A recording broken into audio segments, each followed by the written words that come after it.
Channel ஜிம்காட்டி. இன்னைக்கு ரொம்பவுமே ஒரு யூஸ்ஃபுல்லான ஒரு தகவல் தான் நம்ம சேனலில் பார்க்க போகிறோம்.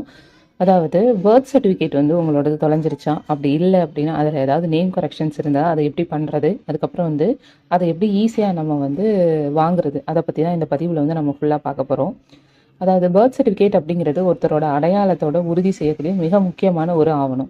இதில் பெயர் அப்படி இல்லைன்னா எழுத்துப்பிழை ஏதாவது இருந்துச்சு அப்படின்னா கல்வி, அப்புறம் வேலை, பாஸ்போர்ட், திருமணம் போன்ற பல்வேறு நிலைகளில் எதிர்காலத்தில் சட்ட சிக்கல்கள் ஏற்படுறதுக்கு வாய்ப்பு இருக்குது.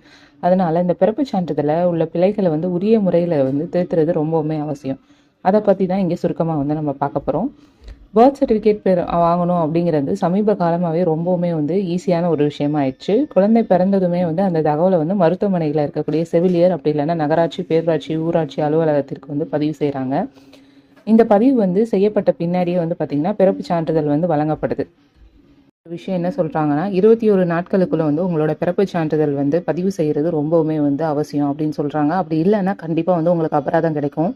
பதிவு செஞ்ச பின்னாடி தான் பார்த்திங்கன்னா உங்களோட பகுதியோட நகராட்சி அப்படி இல்லைன்னா ஊராட்சி அலுவலகத்திற்கு சென்று விண்ணப்பிக்கலாம். இப்போலாம் பார்த்திங்க அப்படின்னா ஆன்லைன்லேயே விண்ணப்பம் செய்ய முடியும். தமிழ்நாடு அரசோட இணையதளம் மூலமாகவும் நீங்கள் பதிவு எண் அப்படி இல்லைன்னா குழந்தைகளோட விவரங்களை கொடுத்து சான்றிதழை உடனே டவுன்லோடு செஞ்சுக்கலாம்.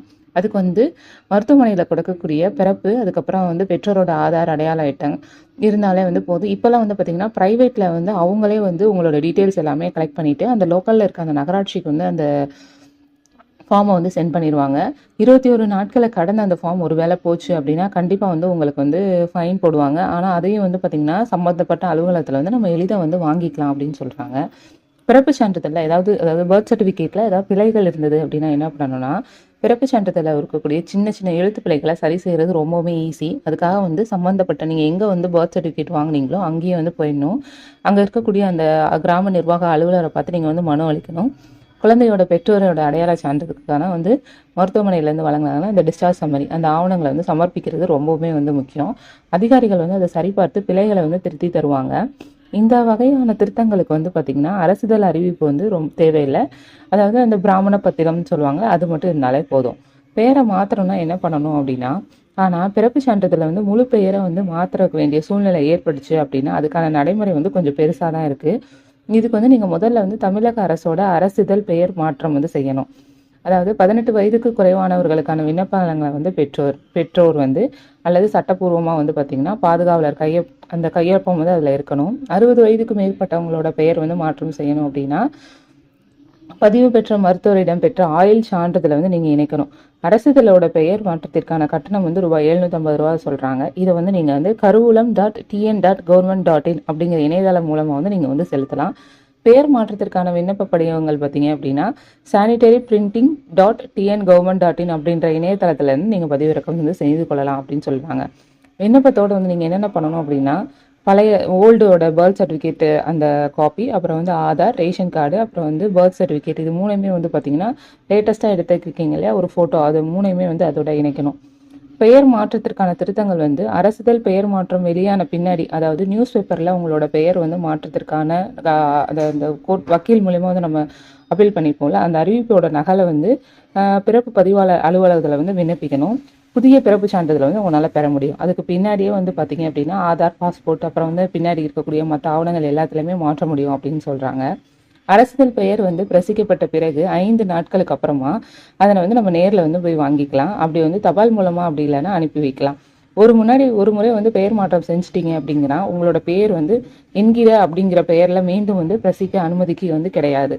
அதாவது இப்போ உங்கள் பேர் சரவணன் அப்படின்னு இருக்குது அப்படின்னா நீங்கள் உங்கள் பேரை கார்த்திக் மாற்றுறீங்கன்னா சரவணன் என்கின்ற கார்த்திக் அப்படின்னு உங்கள் பேர் வராது, கார்த்திக் அப்படின்னு மட்டும்தான் வரும். அரசிதழில் ஏற்பட்ட அச்சு பிழைகள் ஏதாவது இருந்துச்சு அப்படின்னா அதையுமே நீங்கள் 6 மாதத்துக்குள்ளே திருத்திக் கொள்ளணும். அதில் ஏதாவது கரெக்ஷன்ஸ் இருந்ததுன்னா நீங்கள் அந்த வெளியிடுறாங்களே அப்போது அதில் ஏதாவது கரெக்ஷன் இருந்தாலும் நீங்கள் அதையும் போய் கரெக்ட் பண்ணிடணும். பிறப்பு சான்றிதழ் ஒரு வேளை தொலைஞ்சிருச்சுன்னா என்ன பண்ணணும் அப்படின்னா அதை கவலைப்பட தேவையில்லை. தற்போது டிஜிட்டல் வசதிகள் மூலமாக அதையுமே மீண்டுமே ஈஸியாக வாங்கிடலாம் அப்படின்னு சொல்கிறாங்க. தமிழ்நாடு அரசு வழங்கும் crstn.org அப்படிங்கிற இணையதளம் வழியாக பிறப்பு சான்றிதழை ஆன்லைன்லேயே தேடி பிடிஎஃப் வடிவில் பதிவிறக்கம் செய்துக்கலாம்.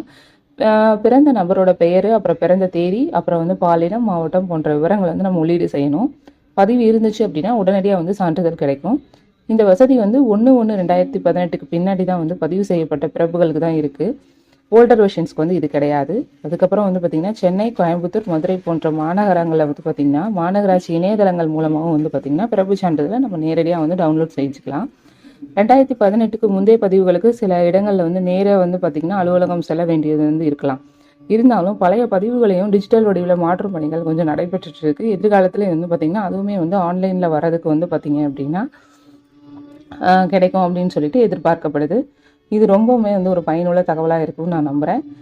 இது போன்ற பதிவுகளுக்கு நம்மளோட ஜிம்காடி சேனலை மறக்காமல் வந்து பாருங்கள். அப்படியே வந்து சப்ஸ்கிரைப் பண்ணி வச்சுக்கோங்க கூடவே. ரொம்ப நன்றி நண்பர்களே.